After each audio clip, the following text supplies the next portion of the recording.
Good morning. Morning, Ammar. Good morning, Jalf. You're looking Very very well. You're looking very well, very tanned. Am I? Yeah, very tan, very fresh, like radiant, vibrant, glowy, I have a natural shiny. tan, like you. I have a natural tan. Is what I have. Yeah, but it's just a bit more radiant at this moment in time. Is it? Mm-hmm. Amazing. Amazing. What's happening? Good morning, listeners. Good morning, viewers. Good morning, world. You're listening to Ammar and Jalf. live on our weekly radio show. Each week we'll bring you some news, views, and one or two clues from the business world. Asian Business Connections aims to connect, support, and promote the Asian and wider communities. We'll be talking shop quite literally, not just corner shops. Whether you're looking to start a business, have an existing business, or you just want to talk business, we can help. We can help. We can help. And we do help. Gosh, it's, 10th of June, Jeff. Time's flying. 6 months gone in the year, Ammar. It's madness. Madness is what it is. And obviously it was the big Jubilee weekend last week. Yeah. How was it? Well, it was obviously great milestone for Her Majesty, and great that she gave us celebrate, or extra 2 days to celebrate on a Thursday and a Friday. I think the whole country got involved, and street parties in most places. So that was brilliant. From a business perspective, I wouldn't say it was brilliant for business, because people were having parties in the streets instead of coming out and dining in great restaurants across the nation. So, but overall, I think it was a memorable weekend for lots and lots of people. It was. It certainly was. I was reading in the Sunday Times, and various other, obviously, publications, the financial cost of the 4-day weekend and the bank holidays and things like that, the billions of pounds lost in productivity as a consequence. I mean, yeah, it's one of those what's it called, cost benefit analysis that need to be made, and naturally, of course, there's going to be loss in productivity, but it's obviously the gain of having an extra day off, being around your loved ones, having something to celebrate. Well, the increase, so productivity obviously had been impacted. The benefits, as you rightly highlighted, are that the well-being of everybody and the feel-good factor. I cannot remember the last time when sorry, my toupee is a bit like I cannot remember the last time the whole world came together with such unity and celebration, and certainly the UK, in sort of coming out in force and sort of celebrating Our Majesty. There was fun, there was frolics, there was frivolity, and it was great. It was great. I'm not sure if the whole world came out, Ammar, but most certainly. Well, you didn't have to like turn around and. Well, yeah, I need to exaggeration. I need to give you a reality check. No, man, no. If it's good, if it's good, let's make it great. Yeah, of course.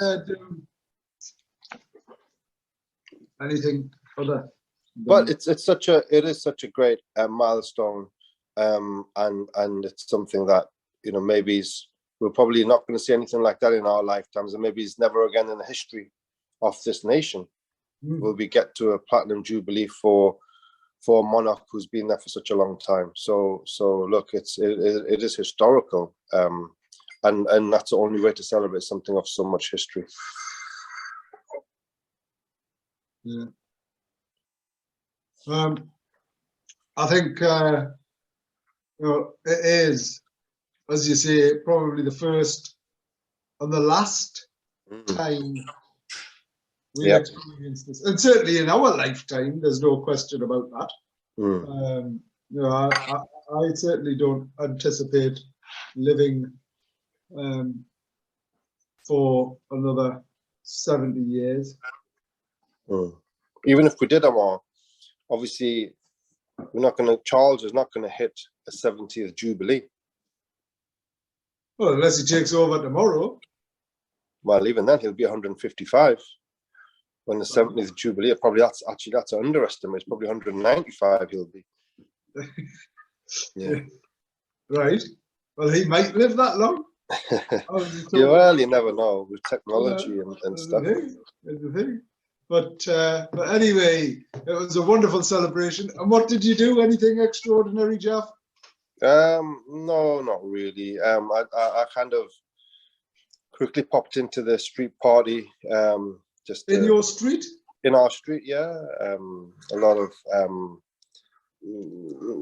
oldies, old English families put a nice event together.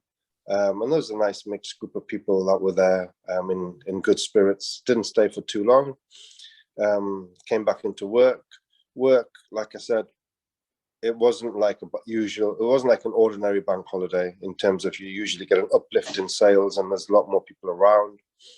I think people had spread. A lot of people went out of town, took the opportunity to have long weekends in other cities. London was huge in terms of the amount of people that visited, went to London to be part of the celebrations. So we did lose people in the city, I think. But overall, it was just a nice weekend. Good. This week I was fortunate. Well, I was asked on Tuesday to go along to Kingston Park Barracks and present 60 Jubilee medals on behalf of Our Majesty the Queen. Oh, excellent. To military personnel. So that was an incredible honor, to actually see our army personnel being presented with the Queen's Platinum Jubilee Medal. And it's interesting because it's the fourth medal that has been created as part of the Queen's various Jubilee celebrations. The silver, the gold, the diamond, and then the platinum. So there were some army personnel who actually had all four. Amazing. It was just amazing is that? Just wonderful. And it was an incredible honor, to give out these medals on behalf of Our Majesty the Queen, and actually I feel that I should be also sharing my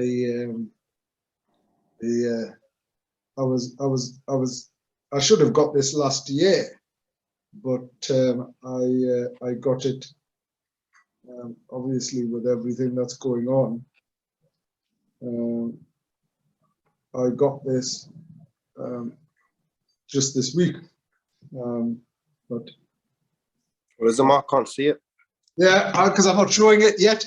All right. I'm just sorting it out. I'm going to share my screen.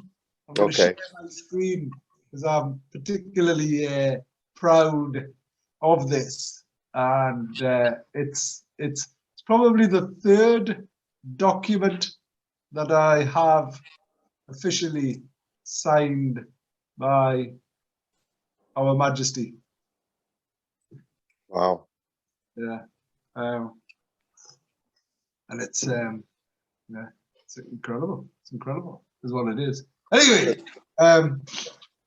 let's see if I can save this as a picture, and that's how you know our shows are live, because we do this sort of on the hoof, don't we? Absolutely. Well, we're there to do our bit for our community. We've been doing it for a very, very long time. Gosh, how long have we been doing this? We do have a level of structure. It's going to be about 10, 12 years at least, I would have thought. A decade. It's probably coming. I think it's crossed a decade, I would have thought. Because we were. Oh, it's a lot longer than 10 years. Yeah, we were up above that news agents to begin with. That was in the pirate radio. It felt like a pirate radio show. Well, I think it was a pirate radio. Was it? I don't think you're allowed to admit that. Well, I think after 7 years, it becomes. All right, okay, you get away with it. Yeah, Get yeah. away with it. Okay, Yeah. I don't know. So yeah, it's let's see if I can double click on this. It is save as a picture. It's not telling me where I can save this as a picture. Oh, there we go. No, we're just being told it was actually never a pirate radio. It was an official radio station. That we were always official. We were, because we were the first. Well, I say we, obviously Sandeep, the wonderful Sandeep, and I'm sure he was a pirate. But anyway, the wonderful Sandeep used to be a pirate. Yeah. Anyway, he didn't have a pirate radio show though. Or maybe if he was a pirate, he might have had a radio show. But he's a wonderful person, and we love him. This is the Sandeep Appreciation Society, and it was fantastic news. I remember, celebrating some of this afterwards, because we weren't involved at the time when Sandeep and co set up Spice FM, the first ethnic radio show in the northeast of England, trailblazing, making a huge difference. I thought it was great. I think when you think of it, I mean, you need to have some foresight to do something at that moment in time, because you're going back many, many, many years. Oh, well, I mean, if you think about it, at that time, there wasn't that many standard shows, was there? Yeah. So and Sandy would have been a lot younger back then. So to have that foresight in his 20s, most likely, it's kind of a big thing, because there would have been a lot of elder people in the community that maybe thought of it, or there was a need for it. But it was amazing that someone at such a young age was able to identify a need for a platform such as this, and making it happen is obviously not easy. So being able to do all of that, you have to take your hats off, and we all take it for granted, but there is always an origin to something on these lines, and it needs someone who's ingenious to make it happen. And just to think that the incredible Sandeep's commitment, conviction, and confidence in the show has then led to Spice FM getting a DAB license for Newcastle. So this is where on digital radio you can now find Spice FM. Excellent, amazing. It's amazing. All of our viewers and listeners and everybody else sort of coming on and coming in and being able to tune in. Sorry, I've got a bit of an itchy nose. Hay fever. It's weather's a bit peculiar. Put a bit of Vaseline on your nose. Don't take all of these products that are out there, because some are good for you, some are not. Good old Vaseline. Put lots of Vaseline in your nostrils. That's the best thing to stop hay fever. All right. Seriously. there's a joke there somewhere. And it's probably I'm not joking, you know. That's probably a joke for 9 p.m. onwards. no. So there's a Seriously. watershed joke that No, I'm it's not a watershed obviously not joke. allowed. Seriously, try it. If you try, because the pollen, they can't get through the Vaseline to get through and cause you the itchiness. So I think no, I'm not going to, because I was going to start. What is the definition of nasal something? And I'll let anybody listening try and work that out. And then the answer is something knows. So there's 2 words missing in that crude joke, but I'll stop there. And on that note, thank you. I actually don't take anything for anything if I can help it, and I certainly wouldn't take anything for hay fever or anything like that because of the side effects that sort of these various. I'll not name anything, no, it's all good. It's all good. So sorry, itchy nose. Let me share this, Jeff. Let me see if you can see this, because it's another something that I am immensely and incredibly proud of, because for the first time in the history of the Royal Artillery, 101 Regiment in particular, but in the Royal Artillery, is an honorary colonel appointed by Her Majesty the Queen, who is a non-military person. So everybody else has been a brigadier or a general, and they've had a lifetime of military experience. Everybody else has come from outside of this area. I'm the first Geordie. I'm the first non-military person. And obviously, I'm the first ethnic person to be appointed in this role. So let's just share that. Amazing. Because I'm just so incredibly proud, and hopefully everybody can see that. Can you see that, Jeff? Yep. So what it says is, there's Her Majesty's the Queen's signature there. This on the top right, Elizabeth R. That's her real and official signature, and it says Elizabeth II, by the grace of God, of the United Kingdom of Great Britain and Northern Ireland, and of her other realms and territories, Queen, Head of the Commonwealth, Defender of the Faith. Yeah, I like that title. I think it's an incredible title, and it's well deserved and richly deserved. And it says, to our trusty and well beloved, right? To our trusty and well beloved Ammar Yusuf Mirza, CBE, greeting. We, reposing trust and confidence in your loyalty and good conduct, do by these presents constitute and appoint you to the honorary rank of colonel in our land forces from the first day of June 2021. And we do hereby give and grant you full power and authority to have, hold, and enjoy your said honorary rank, accordingly together with all and singular the privileges thereunto belonging.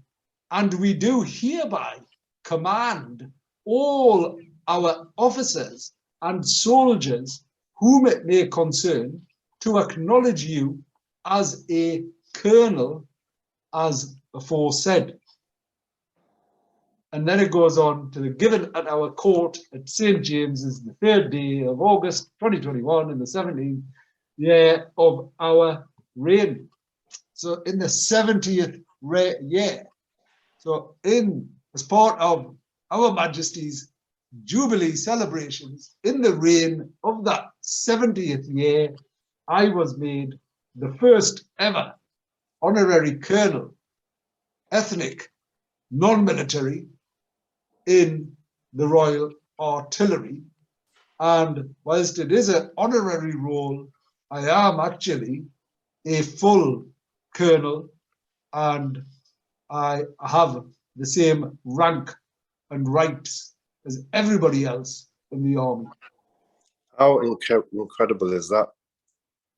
That's Should be so. very, very proud of my. It's like you don't need. I don't see. Probably most people, including myself, didn't even know those type of accolades existed. And for you to be able to go in and mix with the high society and get these type of accolades for the work that you've done with the army over the last few years, I think it's really, really a proud moment for all of us that know you and know how hard you work and everything that you do for others. And this is just another recognition of that mindset that you have. Ultimately, I think that's what it is, isn't it? Well, I mean, it's wonderful, and don't get me wrong, I'm very, very proud, and this isn't me sort of going, oh, look at me and whatever else. It's more to demonstrate, Jalf, that exactly what you've said, but more critically, it doesn't matter who you are, where you've come from, what trials and tribulations you've suffered, what type of things have happened, or whatever it is, or the issues that you've had to go through and come through, or the opportunities. Doesn't matter any of that. You too can, anybody can become and do and have these roles and positions. And that's what I love. This isn't about, oh, look at me, look what I've done. It's more a case of, look what we've done, look what we can do. First and foremost, a Geordie born in Benwell, as in, secondly, a non-military person. So, the first time in the history, hundreds of years of history of our Royal Artillery and the 101 Regiment and everybody else. So a non-military person. And then lastly, although you could do it in any order, the fact that I'm, I am Asian, I'm ethnic, I'm Pakistani, I'm Muslim heritage. It's like, this is my religion. These are my beliefs. This is what I'm very proud of. My culture, my community, and that's what this reflects and represents. Is that it's such a proud moment. I mean, don't get me wrong. I'm the only thing that I regret is all of these things happening after my late mother and father having passed. But it is absolutely and utterly in their memory and through their well wishes and blessing that I feel so humbled and honored to be here and accept these type of things. But it's amazing. No, it's like a great honor for those that know our community, because there's not many others that are able to show the path and show that these things are achievable. And hopefully it's a stepping stone and it's something to inspire many others to be able to do this kind of stuff in the future. And that's what, that's the kind of mentality that I know that you have and that we have collectively, to just help the community to develop and get to places individually and then collectively. So hopefully there's going to be a lot of young people that can see your story and see everything that you've achieved, and hopefully it'll inspire them in a very, very positive way. And I think we need a lot of that, especially today with everything that's happening in the society and in the world. We need individuals to be very, very focused, be determined. There's so many things in society that seems to be diverting the youngsters to be able to achieve these type of accolades, and hopefully it's going to help them reinforce that determination and have the mental strength to be able to do the things that you do, because it's not easy. It doesn't come just easily. I think people need to understand that there's a word that Jurgen Klopp used that I think is a really, really amazing word, and I've tried to make references to that to members of my team, and it's mentality monster. Yeah. And if you want to try and achieve anything in life, if you're not a mentality monster, and your mentality is not, it needs to be so strong, so determined, so focused. I find that today amongst the younger individuals, the concentration levels, the determination, the mental strength is very, very vulnerable. So I think hopefully, you know, anyone that's looking to achieve anything close to the things that you've done, they need to have a very, very strong will and a very, very strong mentality. And it's that, you know, we talk about leadership, don't we? And Jürgen and yourself, Jalf, and if you look at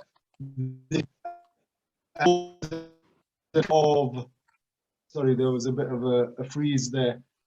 If you look at the awards and the accolades of Sandeep, yourself, you know, all of us, you know, this isn't just about me. I love the trailblazingness. The thing that drives me more than anything else, you know, don't get me wrong, love, and I certainly would never dismiss any of my achievements and awards and recognition that I do and sort of get, because I'm driven towards that, and it's nice to do that. But the real joy I get is from seeing others do well, and the immense pride and satisfaction of seeing, you know, knowing what you've done, where you've come from, you know, working in a restaurant from early teenage years, and then sort of trailblazing, setting the standards. You know, I think it's absolutely amazing. You know, so proud to go, this is Jalf, he's from Newcastle, you know, he's a sort of Geordie person, and that he has the best restaurants in the world. You know, Sandeep's out there sort of doing the magic with Spice FM and things like that. It's just nice. It's nice to actually have seen so many people do so well, and it's great to see, you know, sort of that level of recognition. I mean, Farouk Hakim, right? You know, the first High Sheriff and Deputy Lord Lieutenant. These type of things are just amazing. You know, even Habib Rahman, you know, as a mayor, I think it was fantastic that he was appointed a mayor, and we need to recognize and appreciate that. We've got some incredible people, you know, Veena Soni, you know, the Raj from the Gurdwara, all of the, you know, I mean, Raj is a magistrate, and we talk about these type of things, right? Because when people turn up, whether it's good or bad, if people don't have any lived experiences, it's very hard for them to understand and translate. So having people like you and all of us doing what we're doing, we need to you know, recognize, respect, and appreciate all of that and the hard work that's gone into all of that, because each and every single one of us has had to work 2, 3, 4, 5 so much harder than other people, Jack. Yeah, of course. And like I said, Ammar, it's that will, that determination, mental strength. And my worry is, and I sincerely hope that we can somehow help the community to really find ways to have that mental strength that we've managed to retain. And I think it's been passed on to us.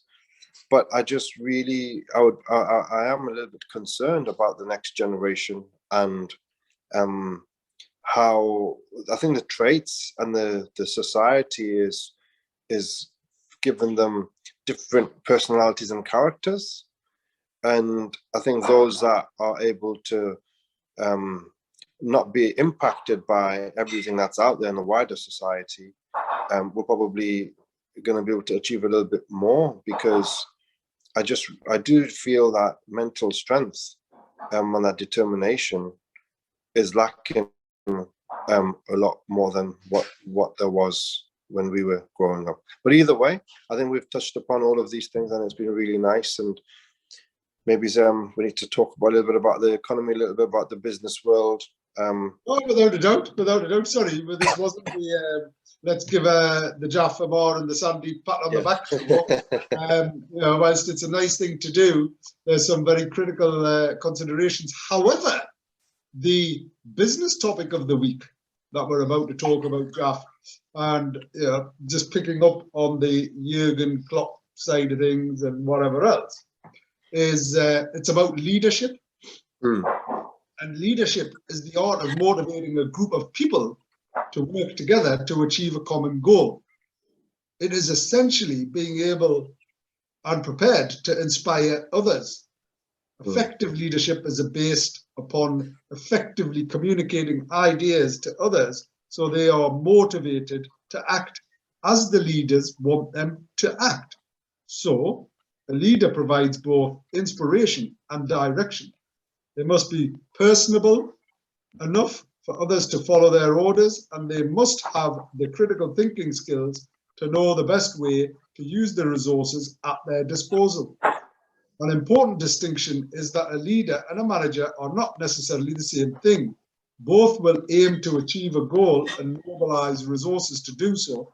However, the key difference is that managers often aim to achieve the goal with minimal risk at the expense of innovation and trust, whereas leaders are more likely to encourage risk-taking and collaboration to do the right thing. Where managers will instruct, follow the rules, and exert control on tasks, leaders aim to inspire, trust, and motivate while encouraging ideation to achieve their goals. Building trust in your team is a key as a leader. And it goes on to talk about what you need to be able to do is, there was a Harvard Business Review article, and there's a trust triangle. Each point of the triangle represents a key aspect for building trust. So authenticity, logic, and empathy. Team need to believe that they are talking with the real, authentic you. They also need to understand your logic and rationale behind your decisions and have faith in your judgment. Finally, they need to believe that you care about them and will give them your full attention when they need it. This may all sound like a big ask, but there are some key areas you can work on to help develop your own leadership skills. So self-motivation, Jack. If you can't motivate yourself to do anything, how can you motivate others? Communication, one of the most important aspects of leading well. Efficient, effective communication will build the solid foundation for good teamwork. And as a leader, you should set the example. Goal setting, a leader needs to know what they are leading their team towards. Delegation, the ability to delegate and recognize when someone else on the team may be better suited to a particular task. Develop a growth mindset. So this is a mindset is your belief and capacity and talent can be improved over time. Identify your leadership style. So different people have different leadership styles, and you need to vary your leadership styles at times as well. Jeff? Excellent, amazing. Who's your, if you think about leaders, who comes to your mind and why? What are you talking about? Business leaders or world leaders? Any leader, any leader. I think, obviously, God, I'm trying to think who comes to mind. I can't even remember the person that I listened to on the radio one day, and he was something to do. He was an American fella, and he was the head of a big electrical company. And something that he said, well, my job's really, really easy because all I do is get people that are better than me around me, and I just kind of sit on the wheel and effectively I'm just kind of directing the four wheels in the right direction with people better than me, and my job's that easy because they're all experts in their field, and I'm just picking the right people that slot in the right places. And I think I took a lot from that, because I just feel that makes a big difference in that, you know, if the leader isn't, in essence, is not the best in the be all of everything, but as a collective, you should be able to see and identify, yeah, as a collective, I can be something amazing. And then if we work, then you have that teamwork mentality, then what you achieve together collectively is your achievement. but you've just got the amazing team around you to be able to do that. And I think that's really, really critical, which I didn't understand in my early years. I just felt that as a leader, you have to be the best of everything, but I don't think that's the case. And I think you're absolutely spot on. You know, the best leaders recruit people who are better than them, and it is, and that's what everybody should be seeking to do. You know, and one of the things that we constantly talk about from an advice point of view is, you know, sort of go at saying that you should get the best advice you can, even if you can't afford it. Because the return on getting the best advice you can is far more significant, and hopefully in the longer run will, you know, sort of add far more value than mediocre. You know, lots of people have this sort of mentality that if I'm driving, I should be able to do everything. But an ideal bus journey is you've got the driver, so someone's steering and, you know, directing. You've got somebody else reading the map. You've got somebody else singing and entertaining. You've got somebody else sort of, you know, feeding and doing all of that. And without each of these key components, you're not going to make this sort of very long bus journey. So being aware of where you fit and sit is absolutely key. And leadership is that art of motivating and influencing others. So when you think about, you know, the most motivational or inspirational leaders, they're not just necessarily people like, spring to mind, Nelson Mandela or, you know, sort of various others. Mother Teresa, you know, Mother Teresa is a great example because she didn't lead by sort of I'm a leader and I'm controlling everybody and whatever else. She led by care and compassion. You know, she's not, yeah, she'd be, I wonder if she'd even consider herself to be a leader. You know, because if you asked her, she'd go, I'm not a leader. Yet so many people followed her. And why did they? Why did they? Because she was motivational and inspirational and she cared. She was authentic. And people trusted her. That's a really big deal. Yeah, of course. It, like you said, the trust is it's. I mean, this advice is, you would have to pay a consultant a lot of money to get advice that you've just given. And that's part of what the show is all about. And those that are listening, these are things that you should resonate with. You should really take the chance to implement them, developing yourself as a leader or understanding what leadership is all about, for you to be able to instill this within you. And so ultimately your operation would be far superior to what it is. Oh, without a doubt, without a doubt. So go out, try and recruit the best, as well as develop those that are coming up the ranks, so that, you know, your resource is still a significant issue. And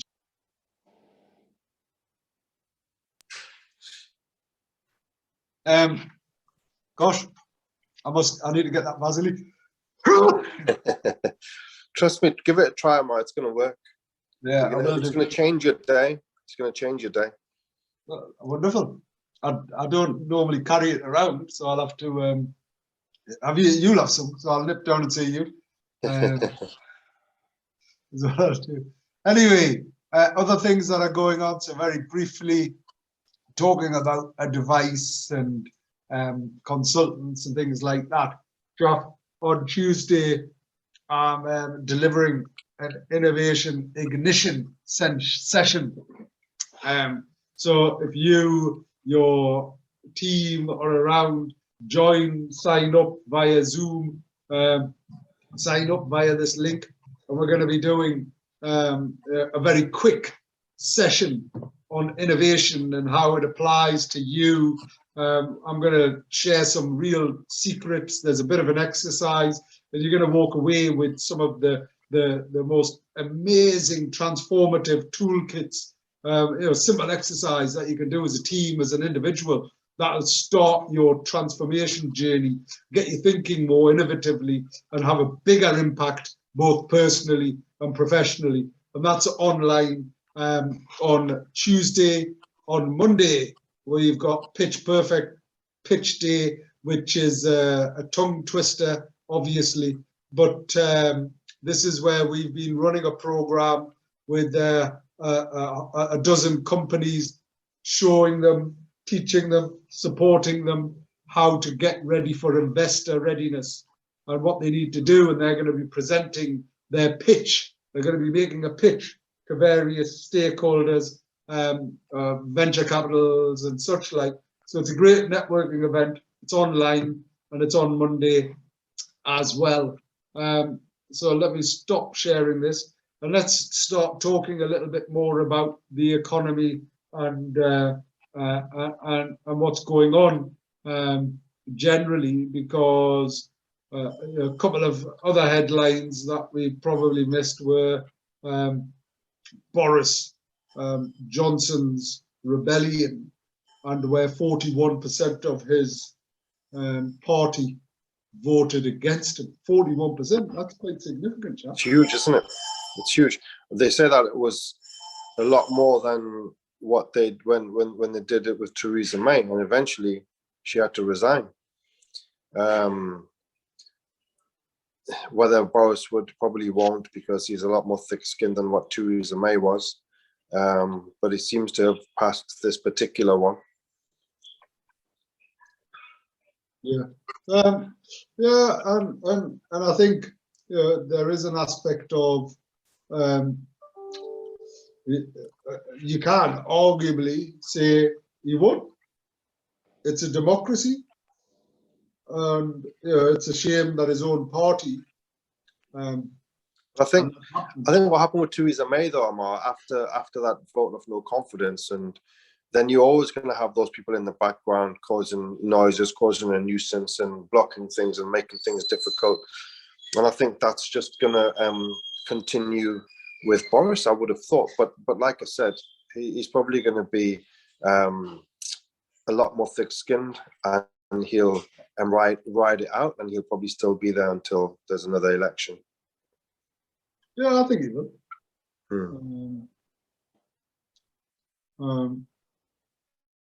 But ultimately, it's what they've done is try to instill one rule for all of us in society, and break the rules for themselves, which is what the biggest issues that I have, in that if you're setting rules which were just unprecedented, but you're undermining those rules which shouldn't have been in place in the first instance, in my opinion.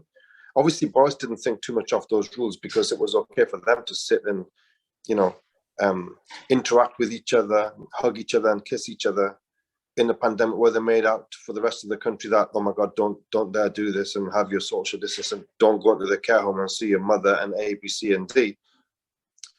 I mean, that was caused so many people some real human pain. But it mustn't have been so to get society to live in a particular way, and actually when it wasn't necessary, because if it was that bad, why they wouldn't have done it themselves. And that's like a real hypocrisy, which obviously he's never going to apologize or accept, but that was the reality of what they did. And I think trying to do that again in society, I just think that people won't accept it again, personally. Yeah, and look, the flip side of all of that is it's dead easy for us all to look at things retrospectively and make judgments at a point in time. We are all human, and there's no question, I believe, that the vast majority of us may or may not have considered various things. Did we go and have parties? Absolutely not. Did we do whatever it is? However, were we in a circumstance or situation where there was lots of people working collectively, living in that same place and doing whatever, right? I don't know anybody anywhere that could say I was running the country or running a business with all these people because we were allowed to. They were in my house and we were operating a huge, significant organization and everything else associated with that. And in those circumstances, people still tried to make and do the best they could.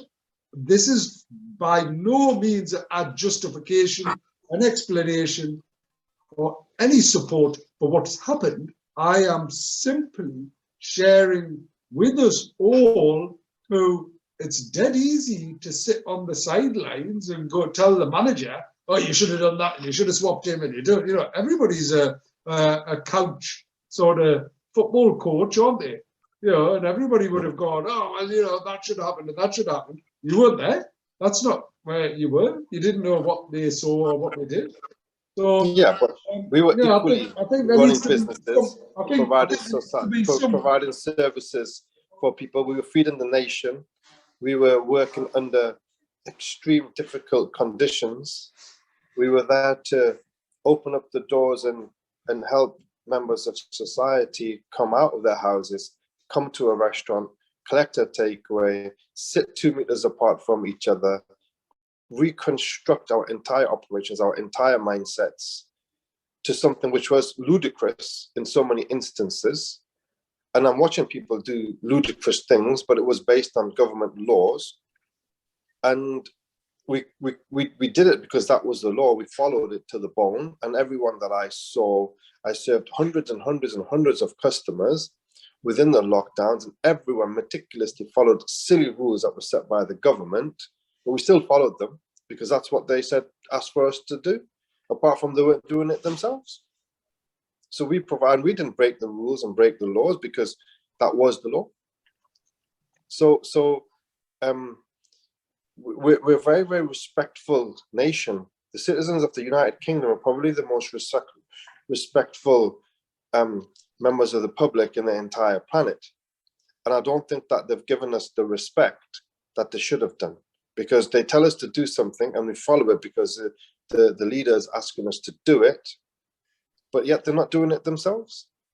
And there's not been any public apologies. I mean, all right, it is what it is. I mean, look, it's and I think, of course, it's wrong. Whatever happened, lots of things happened that were wrong. Lots of things that shouldn't and wouldn't happen, I believe, if that ever occurred again.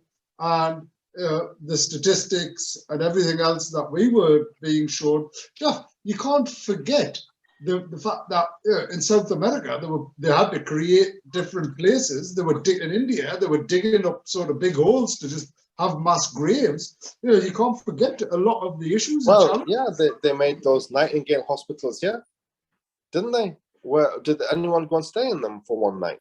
No, but okay. I mean, they give like £775 billion in furlough to sit there and do nothing at home. But now they don't have any money to pay.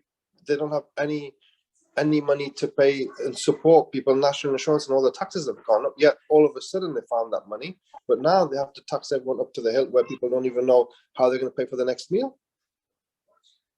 I mean, is that not bad financial management of the nation? Listen, I'm not a politician. You should be, though. And I then wouldn't want to be sort of picked on for having a samosa here or there or anything like that inappropriately because I didn't know about it. Anyway, not that I did. And of course, everyone in the main followed the rules and everything else. I just think it's extraordinary circumstances. Show me anybody else, just very briefly, and I'm only playing devil's advocate here, right? But show me anybody else in a similar circumstance that has got the whole country's weight on their shoulder. They're trying to run a country. They naturally have to do all of the things that they have to do. There isn't any 2-meter rules and things like that in the middle of it's just simply not practical for it to do that in a house. Everyone's there. It is a bubble, it is a proper bubble, but it's an extended bubble because of who and what it is. And then it's somebody's birthday and they go, oh, look, can I do this? Rightly or wrongly, I'm not saying, look, absolutely wrongly, but no one else was in that circumstance. No one else was in that position, yet everybody else is sort of has a view. And more critically, everybody else who was in Parliament and doing whatever and had the options and is all of that. And it's his own team and everything. Anyway, it is what it is. Hey, when it came to my birthday, we were working in the restaurant. I wasn't even allowed to get a cake. Well, all right. Because we're going to be like, we're not. How can you eat a cake when you're 2 meters? When have you ever celebrated your birthday? Well, I don't actually, but I'm just trying to compare that. Oh, that's a great Boss point. is having a birthday party, so I'm not allowed to have a birthday party. Well, that's because you don't celebrate your birthday party. Anyway, I'm just intrigued. It's incredible. So the challenge is fuel has gone up again. There was a huge surge in fuel prices over the bank holiday. Yeah. It's just crazy. I mean, Ammar, the fuel prices and the food prices have gone up. I don't think the grain and the fertilizer shortages, they haven't had that impact as yet. The wheat shortages, when they start to kick in, the prices are going to keep on going up.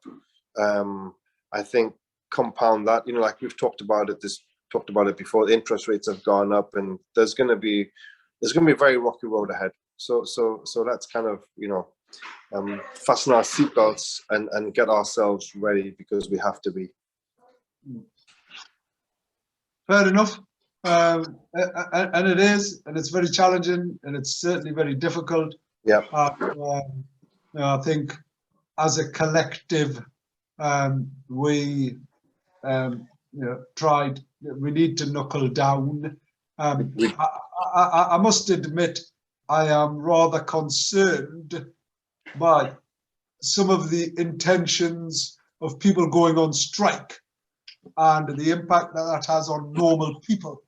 Yeah. Because it's certainly not the people that they're trying to influence that are impacted. No, absolutely. It's a very archaic approach, and sadly, if I'm already struggling to make ends meet, and I then have to also look after children and do all of these things, and all of a sudden my trains are cancelled or my whatever is cancelled, and then I have to try and get a taxi because I don't have any other alternative. I can't afford to do that. Horrendous amount. And I only get paid for the hours I work, because that's my contract.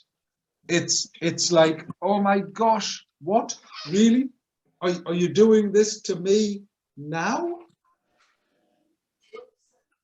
I don't get it. Sorry, that's my view. No, it's not that these individuals that are going on strike, they're on the minimum wage. They actually earn 50-60 grand a year, apparently. I mean, what do you want? More? For what? All right. Look, I'm not going to question the value of the job they do or them as individuals. I'm simply questioning their action and the impact that it's going to have on those both less fortunate and on a similar par, because the people that they're trying to impact, they can afford to get a taxi, they can afford to not be impacted by trains or get drivers or whatever it is. And equally, the people who are lobbying and sort of making these decisions, they're getting looked after as well. It's people who are working people who are just trying to get on with their lives. It might be the first time you're traveling somewhere. It might be the first time you're going to see your grandparents. It might be the last time you're going to see your grandparents and you've had this ticket booked for such a long time and it gets cancelled. There's, you talk about the circumstances of somebody sat in Downing Street having a party whilst others couldn't. Did that really, did his action really kill people or stop people? Did they lose jobs because he had a bit of a cake or had a pint or whatever? No, right? That's not the point. The point is that because the rules were in place. Jeff, it sounds as if I'm justifying what he done. It's indefensible. No, it's not about the justification, Ammar. He can look. I don't think there's a big deal in what he's done. Right? The fact is not a big deal, but the big deal is when others, when they had their mother die in a nursing home, that couldn't go and see them because there were rules in place. That's more significant. I agree. No, I agree. But what I'm saying is the strike action, which is an option, which could potentially lead to so many people losing jobs and not seeing someone that they meant to, that is wrong. That's blatantly wrong. I think everyone needs to have a bit more care in the society and think about the impact that they have on others, the normal people, for their actions. And I think that's similarly the point that I'm trying to make about Boris and these people that are on strike. You're having an impact on, like you said, human beings, our fellow human beings in society who you're going to disrupt something that could be so significant for them that you need to have that empathy to think about them. And I think we should maybe finish the show on something that empathy and having empathy for others is critical. And I think we're losing a little bit of that and we need to find ways of bringing that back into ourselves. Love everyone, love those around you, and love yourself. Start with yourself. Your only Bollywood station in Newcastle. Spice FM 98.8 FM. 5 men have been arrested on suspicion of the murder of a